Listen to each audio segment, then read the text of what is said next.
Welcome back, everybody. I'm Tyson from the Iowa Deer Slayers, and this is my favorite time of year. It is officially urban deer season. It's September 20th, about 5 o'clock in the afternoon.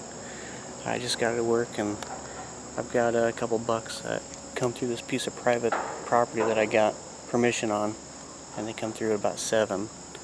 So we're going to sit and wait and see if we can find them. This property butts up against the city park that I can hunt, and I've got history with these bucks. I've got trail cameras of them last year and the year before that on 2 different parks, and this private property is really their home area. There's 3 nice bucks, but one of them that I'm after is I call him Stickers. He's real wide and goofy looking rack, and has little tines sticking out everywhere. And I'll show you a couple trail camera videos of him right now while we're talking about him. And then I also have another one that just showed up this year.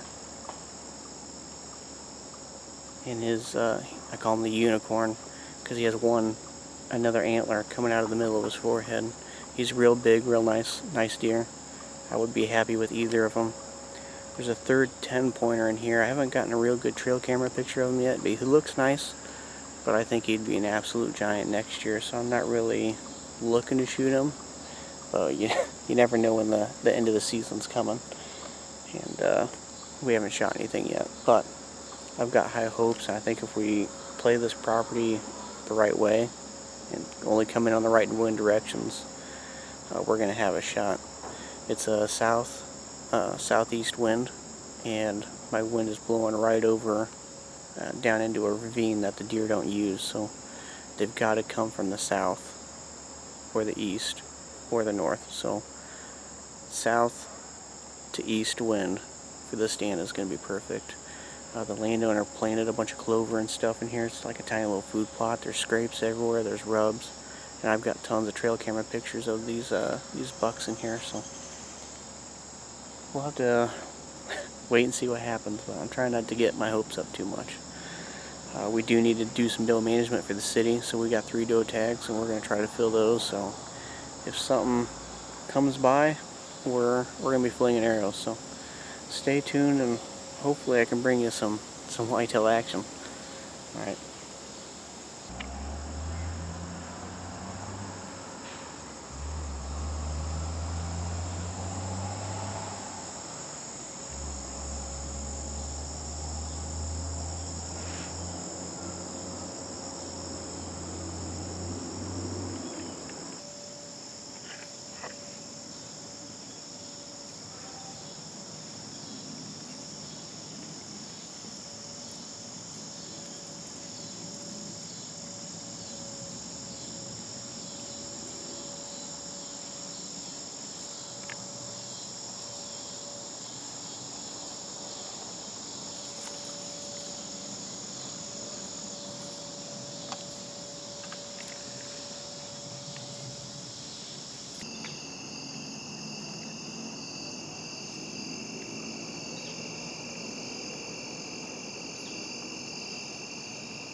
Well, it's the next day, September 21st. I never did see another deer after those 2 does. It's about 5 p.m. I got a straight east wind. I jumped a couple of does walking in. I think they were bedded down not too far from my stand, but with urban, they're so used to the human movement that they may come back, who knows, but there's a ton of deer in the area, so I'm going to stick it out. I'm here now, and really hoping we can get a crack at one tonight. It's only about a week into the season. I already feel like I'm behind the power curve, but we will just wait it out and see what we see.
that was a nice encounter. It's always great to see your first buck in the deer season, but that buck runs with the unicorn and a really nice 10. So I'm hoping maybe that unicorn buck isn't too far behind. We'll have to wait it out and see, but man, it's always great to see your first deer.